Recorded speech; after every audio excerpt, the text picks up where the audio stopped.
Qu'en est-il de l'exécution du projet hydroélectrique de Boussanga? Nous sommes dans les Lualaba, dans les territoires de Lubudi, cette centrale hydroélectrique, en tout cas qui fait partie du plus grand projet au Congo-Kinshasa. Bien sûr, en tête, vous avez le grand barrage d'Inga. Et sur ce plateau, pour en parler avec nous, l'activiste des droits humains, Maître Donatien Kambola. Bonjour et bienvenue.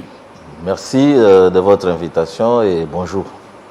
Ces projets sont censés résoudre pas mal des déficits énergétiques dans la région, donc dans la province de Lualaba notamment, et dans les grands Katanga. Donc vous avez les hauts Katanga voisins aussi. Est-ce que ces projets est conçu dans les règles de l'art, vous qui êtes sur terrain? Déjà, il faut rectifier que le projet a été conçu pour résoudre les déficits. Le projet est conçu pour résoudre les déficits effectivement de l'entreprise minière qui s'appelle Sino-Congolaise des Mines. Parce que le projet hydroélectrique de Boussanga, c'est un projet essentiellement lié à la convention ou au fameux contrat chinois.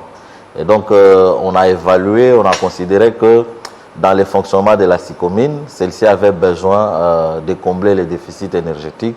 Ainsi, on a développé à côté le projet hydroélectrique de Boussanga, qui est presque à sa phase terminale. Donc, jusqu'à présent, nous, au niveau local, au niveau de la société civile, ce que nous réclamons, c'est que l'État congolais clarifie quel est le quota qui va être réservé à la population locale. Parce que, vous savez, l'un des objectifs qui a conduit à la libéralisation du secteur de l'électricité, c'est l'électrification du pays. Et le projet de Boussanga est une opportunité pour nous, pour que Kolwezi, déjà la chefferie et les groupements dans lesquels se développe le projet, puissent que ces projets contribuent effectivement à leur électrification. Ça, c'est un souhait et c'est un plaidoyer que nous sommes en train de mener. Mais je voudrais dire, parce que vous avez posé la question de savoir si ça s'est fait selon les règles de l'art. Parce qu'ici, selon, voilà, par rapport à mes recherches, on dit que ces projets résultent de l'accord passé entre la RDC et les grandes sociétés étatiques chinoises afin de répondre aux besoins de productivité de quelques-uns des partenaires chinois dans l'ancienne province du Katanga, notamment la Sino-Congolaise des Mines, la SICOMINE. Et ces projets, c'est pratiquement 240 MW. C'est beaucoup. Ça va servir à quoi? C'est ça. Vous avez raison de poser la question parce que jusque-là, dans les rhétoriques, dans les discours de politiciens, déjà, on est en 2016 quand les projets commençaient. On a parlé plutôt de partenaires chinois, donc des miniers, plutôt que des populations. Or, vous savez que le droit d'accès à l'électricité, c'est un droit fondamental. Quand vous lisez la loi sur l'électricité, le législateur reconnaît que l'électricité, c'est l'élément moteur du développement. Il n'y a pas de développement possible sans l'électricité. Le chef de l'État, Félix, fait de l'électricité, veut faire de l'électricité un levier du développement. Mais voilà, Boussanga, qui est une opportunité, personne n'en parle, personne ne veut clarifier les choses. Et nous pensons qu'on devrait, parce que quand vous lisez les études d'impact environnemental de la SICOMINE, SICOMINE pourrait avoir besoin de tout au plus 75% du courant qui sera produit à Boussanga. Est-ce que vous avez lu cet accord? Vous l'avez lu? Qu'est-ce qui est mentionné dans cet accord entre la RDC et ses partenaires chinois? Par rapport au quota de la population, rien n'est mentionné. Ça, je pourrais vous le garantir. Par contre, c'est un projet qui pose déjà beaucoup de problèmes en termes de gouvernance, en termes même d'évaluation de la participation de l'État congolais. Parce que là-dedans, vous avez l'État congolais qui a 25%, à travers la SICOMINE qui a 7%, la SNEL qui a 3%, mais il y a une entreprise privée qui s'appelle Congo Management qui détient à elle seule 15% des parts de l'État congolais. Et la partie à qui? Et la question, c'est que comment une entreprise privée... C'est pour un Chinois? Ce n'est pas pour un Chinois, même si c'était pour un Chinois, mais c'est anormal qu'une entreprise privée vienne représenter les intérêts de l'État congolais dans un projet comme celui-là. Et en conclusion, nous pensons que si on continue de la façon qu'on est en train de faire les choses, Boussanga risque d'être un endettement de plus pour l'État congolais et un enrichissement illicite pour certains Congolais qui nous gouvernent.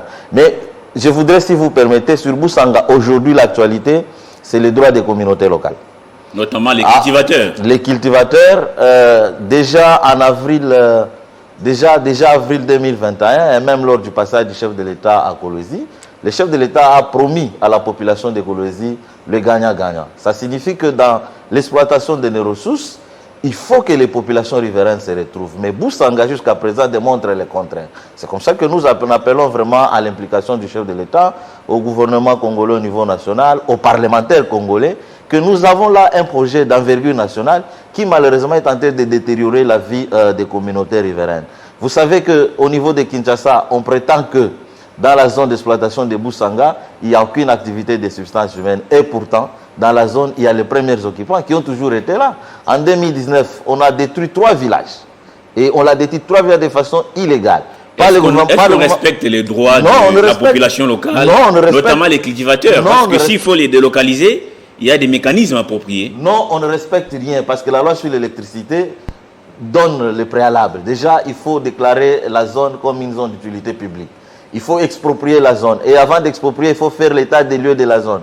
Mais l'administration foncière aujourd'hui, je ne pense pas qu'elle soit capable de nous dire dans la zone, il y avait combien d'autres occupants du sol, notamment les cultivateurs. Et aujourd'hui, il y a des cultivateurs, notamment ceux qui avaient des champs tout au long de la rivière Loufoupa, dont les champs sont déjà émergés, inondés et disparus, tout simplement parce que le gouvernement provincial n'a pas été à mesure de prévenir. Alors que ces cultivateurs avaient saisi le gouvernement provincial depuis avril 2021. Et il y a une certaine léthargie au niveau du gouvernement provincial, une certaine léthargie au niveau du gouvernement national, parce que la question est connue, la question des cultivateurs est connue. Les gens vivent, je vous dis, les gens vivent grâce à l'agriculture. Mais voilà, ça fait une année, bientôt, que ces gens-là sont privés de leurs moyens de substance. C'est la détérioration, au lieu qu'une fois de plus, ces projets-là soient une opportunité de développement dans la zone, mais ces projets ont créé de la pauvreté et de la précarité. Mais qui chapeaute le projet côté congolais? On parle d'État congolais, oui, mais qui est censé faire le suivi déjà, comme partie congolaise? Il y a 2 niveaux. Vous savez que le contrat, l'accord chinois en général, dépend directement de la présidence de la République à travers les bureaux de coordination et du suivi du programme sino-congolais. Donc, la première institution à faire le suivi, c'est d'abord la présidence, parce que c'est elle qui gère le bureau de coordination et de suivi de ce projet. Effectivement, à un deuxième niveau, vous avez le gouvernement national, vous avez les parlementaires, parce que dans l'Assemblée nationale ici, il y a quand même les élus du Lualaba, y compris les élus du territoire de Muchacha.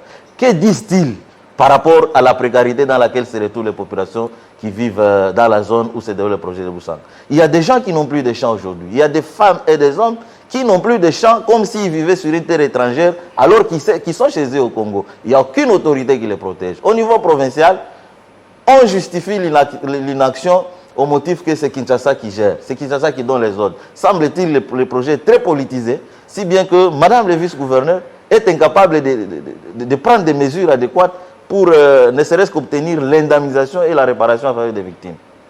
Mais alors, ici, vous parlez du bassin qui devait être, qu'on ne devait pas remplir avant bien sûr de délocaliser ces gens selon les prescrits de la loi. Est-ce qu'aujourd'hui ça a été rempli? Si ça a été rempli, oui, quelle est la situation sur le terrain? La situation sur le terrain, elle est déplorable parce que jusqu'à hier, il y a maintenant d'autres victimes qui se sont d'ailleurs ajoutées.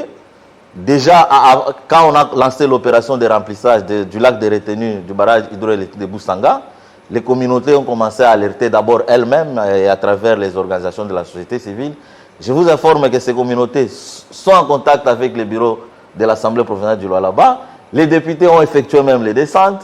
Au niveau de l'Assemblée et du gouvernement national provincial, le ministre provincial de l'énergie a été sur le terrain par 2 fois dans la zone. Il y a toute une commission provinciale qui a été créée pour faire le suivi. Donc l'incident a déjà été signalé et toutes les autorités sont au courant. Aujourd'hui, il y a un autre incident, c'est qu'il y a débordement. Le lac a impacté d'autres rivières, si bien que le champ, par exemple dans la zone d'Insec, on considérait que cette zone-là ne serait pas touchée. Aujourd'hui, il y a des cultivateurs qui voient aussi leurs champs être inondés ou être immergés sans aucune indemnisation. Et il y a des promesses, mais qui promet? C'est les Chinois qui parlent à côté, ils ne le disent pas officiellement. Et le gouvernement provincial est dans les désarrois, je préfère utiliser les termes, parce que chaque fois que les populations étaient en contact avec le gouvernement provincial du Lualaba, ça n'a été que des promesses, mais semble-t-il, c'est Kinshasa qui bloque. Il faut que Kinshasa donne les ordres pour que ça se Vous êtes société civile, vous êtes comme ce qu'on appelle la voix des sans-voix. C'est ce que nous Est-ce sommes. que vous avez toqué à la présidence, parce que ces projets chapeautés par la présidence, vous l'avez bien dit, parfois le gouvernement provincial peut être limité à ce niveau-là. Pourquoi limité? Qu'avez-vous fait pour atteindre la présidence à travers cette structure qui gère les contrats chinois pour faire voir que ça ne va pas sur le terrain? D'abord, il faut dire que le bureau de coordination des suivis du programme sino-congolais est resté fermé et opaque pendant longtemps. Vous avez toqué quand même. Notre organisation a commencé à travailler sur la SICOMINE depuis 2013. Nous avons toujours demandé que ce bureau-là ouvre une représentation dans les Lualaba, parce que c'est anormal. Les projets qui sont suivis sont dans les Lualaba. Mais celui qui est chargé de suivre ces projets, il est à Kinshasa sans aucune représentation. Et parfois dans les bureaux climatisés. Dans les bureaux climatisés, si bien que dans les rapports et dans les discours, on n'a pas les mêmes réalités. Nous avons toujours demandé que ces bureaux-là soient ouverts dans les Lualaba. Nous avons l'impression au Lualaba que on profite bien des richesses du Lualaba, mais on s'en fout de la population du Lualaba. Et ça, malheureusement, ça crée des frustrations. Et au lieu que les richesses constituent une opportunité de développement pour les Lualaba, mais on constate que c'est la misère au Lualaba, mais l'argent du Lualaba permet de certains de se taper des maisons extravagantes, je veux dire. Mais votre question, est-ce que vous avez tapé? Oui, nous avons tapé, parce que avant de placer, par exemple, de répondre à votre émission, nous avons fait des communiqués de presse, nous avons fait des lettres ouvertes, on a fait des pétitions adressées notamment à Madame le vice-gouverneur, qui malheureusement, à part le fait que l'un de ses conseillers avait reçu les cultivateurs, il n'y a pas de solution jusqu'à présent. Et pour votre information, nous avons fait ces communiqués de presse le jour que le chef de l'État arrivait à Kolwezi à 17h. Le communiqué de presse était lancé à 12h. Je suppose que via ses services d'intelligence, celui-ci est au courant. C'est comme ça qu'à Kololaba, tout le monde l'attend pour venir inaugurer notamment les projets Boussanga, parce que les travaux seraient à la fin, y compris lancer la deuxième phase des SICOMINE. Mais on espère quand il sera à Kolwezi, il ne nous dira pas qu'il n'était pas au courant. Parce que pour nous, il est au courant de ce qui se passe. Il nous a promis les gagnants-gagnants, mais on sent qu'avant comme après son passage, rien ne change sur le terrain. Et ces représentants, je peux terminer, ces représentants en province, quand on les suit, ils disent ce n'est pas nous, c'est Kinshasa. Et finalement, la décentralisation, à quoi elle sert si l'autorité provinciale ne sait pas prendre des décisions? Alors, par moment, le chef de l'État, il ne sait pas s'il est au courant de tout. Il avait lui-même sur place à Kolwezi, il avait dit qu'il faudrait que les ressources naturelles puissent profiter à la population, notamment celle du Lualaba, là où il y a beaucoup de mines et autres. Alors, qu'est-ce qu'il vous reste à faire aujourd'hui? Parce que à travers votre séminaire de décembre, vous avez demandé au chef de l'État d'interrompre ces projets en attendant que les populations soient indemnisées. Je crois que votre quai n'a pas été entendu, parce que vous dites que le projet est déjà presque à terme. Qu'est-ce qu'il vous reste aujourd'hui à faire? C'est s'arrêter au niveau des négociations par rapport au quota? Ce n'est pas à nous de négocier. Je crois que les autorités doivent nous rendre compte. Nous sommes dans le domaine de la redevabilité. Les gens sont payés, sont notés parmi les plus chers, les gens qui sont les mieux payés au monde. Mais pour quel rendement pour les populations locales? Qu'est-ce qui nous reste à faire? Ce qui nous reste à faire, c'est que nous sommes en train d'alerter, nous sommes en train d'avertir les autorités, mais il y aura le moment où la population, à cause de la détérioration de son train de vie, va se prendre en charge. Et en ce moment-là, ça peut être des troubles à l'ordre public, ce qui n'est pas bon et ce qui n'est pas encouragé. Nous utilisons jusqu'à présent ce qu'on appelle les méthodes pacifiques.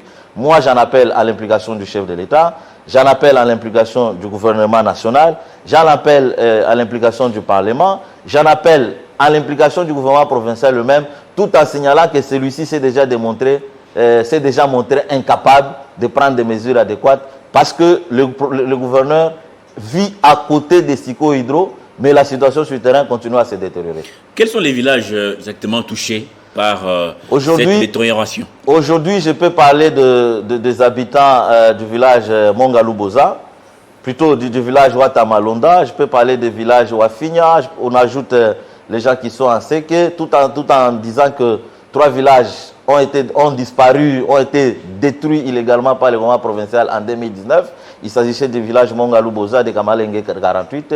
Et les populations avaient été comme ça, ont vu la police en train de détruire leurs maisons avec l'aide des psycho-hydro. Et à la fin, personne ne s'est occupé de leur intégration. Et pourtant, quand vous délocalisez quelqu'un, tous les standards disent il il faut les réinstaller. Les réinstaller, c'est-à-dire le replacer dans un niveau de vie plus ou moins égal ou supérieur au niveau de vie qu'il avait avant. Mais là, là-bas, on a délocalisé les gens. Les gens qui avaient des maisons, dans un clin d'œil, se sont retrouvés en train de vivre dans les bâches, en brousse, et personne n'a regardé cette question-là. Et au niveau national, c'est un silence des cimetières.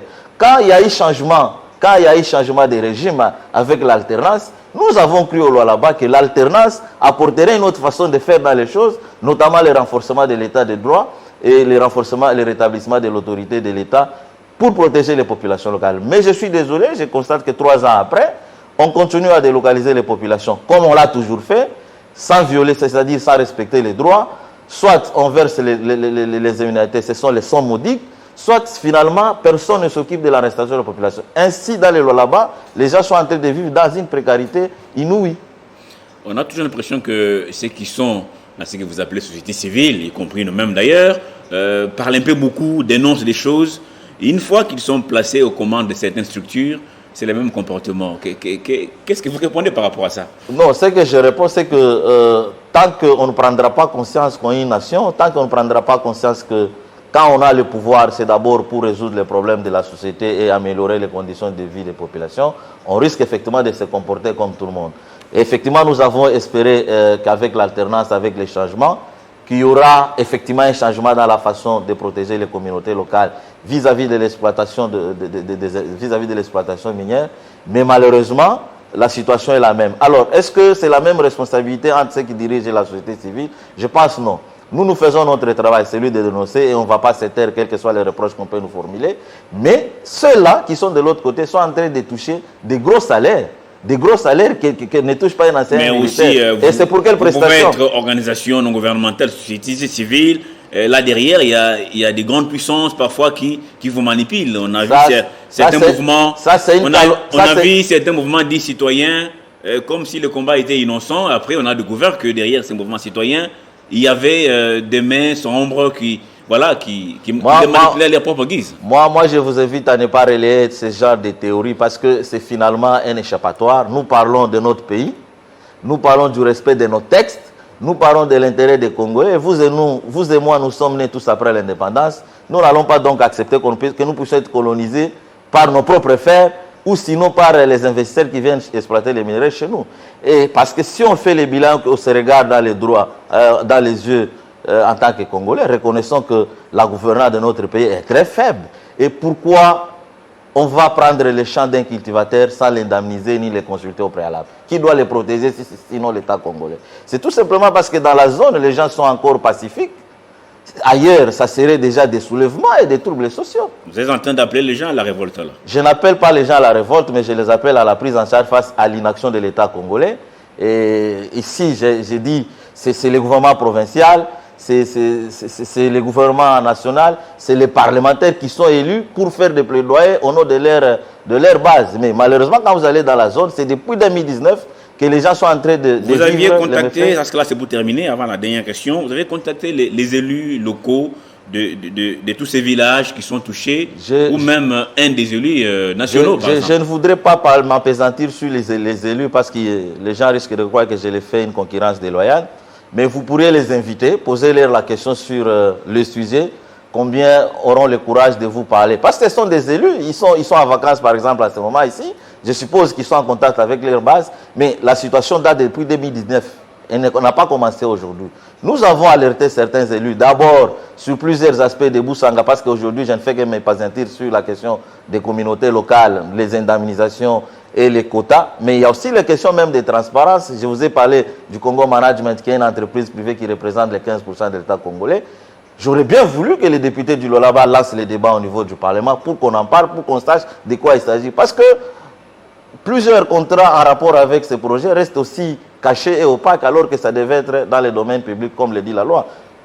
Les Lolaba aujourd'hui, c'est quel besoin en énergie si vous avez un chiffre? Parce que cette centrale va produire 240 mégawatts. C'est beaucoup. Déjà, le Lolaba est alimenté par quoi? Combien de mégawatts?